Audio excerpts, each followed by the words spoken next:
Guys দেখতে পাচ্ছ এইদিকে আমি জলপাই নিয়ে নিয়েছি। তো আজকে সকাল সকাল আমি আচার বানাবো। তো এই জলপাইটা আমি কালকে সিদ্ধ করে মানে শুকাতে দিয়েছিলাম রোদে। তো এটা মানে একটু শুকিয়েছে, এই যে দেখতে পাচ্ছ কত সুন্দর জলপাইগুলো হয়েছে। তো এটা আমি এখন আচার বানাবো। এইদিকে দেখো আমি তেল দিয়েছি, তেলের মধ্যে 4টা শুকনো লঙ্কা আর হচ্ছে তেজপাতা 2টা দিয়েছি। এখন আমি জলপাইগুলো দিব, দেখা দেবে। এই যে এক এক করে জলপাইগুলো সবগুলো দিয়ে দিব।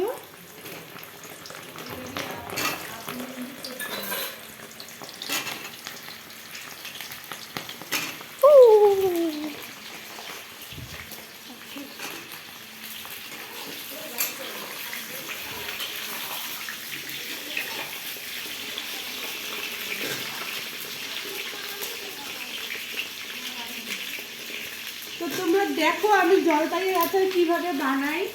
তো এর আগে আমি বাড়িতে বানিয়েছিলাম, তো সেই আচারটা মানে কি বলি সবারই ভালো লেগেছে, তাই মামি বলছে আমাদের বাড়িতেও একটু বানিয়ে দে।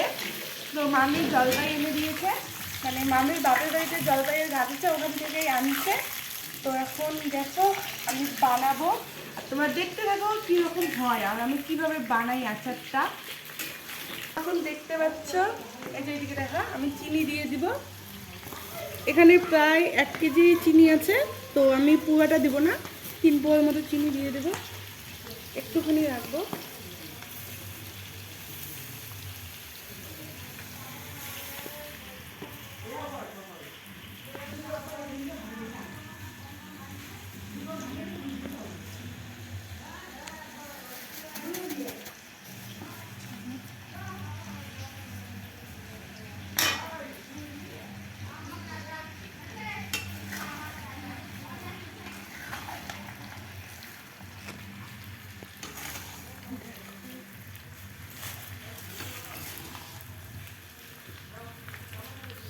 এখন চিনিটা আস্তে আস্তে গলবে, তোমরা দেখতে পাবে। চিনি দিয়েছি, চিনিটা গলে গেছে। তো এখন আমি লবণ দিয়ে দিব।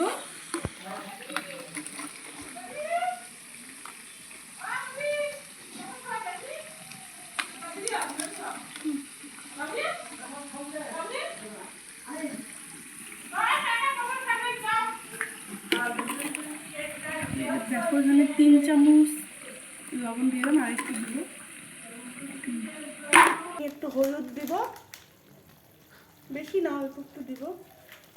তারপর জিরার গুঁড়া দিয়ে দিব, দিয়ে দিই।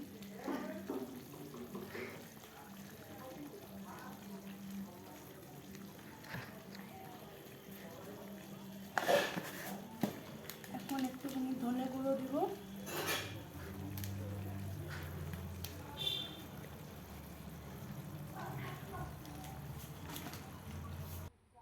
তো এরপরে আমি লঙ্কার গুঁড়ো দিয়ে দিয়েছি, তো ভিডিওটা করতে পারিনি। আর দেখো সবার শেষে আমি দিয়ে দেব মৌরি গুঁড়ো। আর এই মৌরি গুঁড়োটা দিয়ে আমি কিছুক্ষণ জাল দিয়ে তারপর আচারটা নামিয়ে নেব। আর বেশিক্ষণ জাল দেব না, কারণ বেশিক্ষণ যদি জাল দিই আচারটা তিতা লাগতে পারে, তো সেই কারণে বেশিক্ষণ জাল দেব না। তো বন্ধুরা দেখতে পাচ্ছ আমার আচার পুরো হয়ে গেছে, এই যে দেখো হয়ে গেছে, দেখতে পাচ্ছ। আর আচারটা দেখো কত সুন্দর হয়েছে।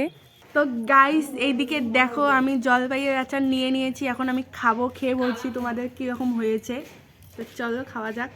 তো এইদিকে দেখো মামিও নিয়ে নিচ্ছে, ওর মামি একটা আছে, সেই নেলো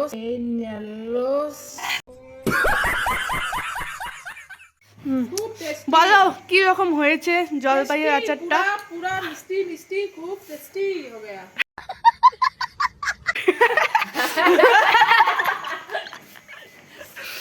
মামি তোমরা কিছু কর। লাজবাব। তো সবাই শুনে নিয়েছো কিরকম আচারটা হয়েছে। তো দেখো, তো তোমরা দেখো আমরা খাই। তো এইদিকে দেখো মামিও বসে পড়েছে খাওয়ার জন্য, তো আমিও খাচ্ছি, সকাল সকাল আচার নিয়ে বসছি, আমি কি বলবো। দেখো খাটা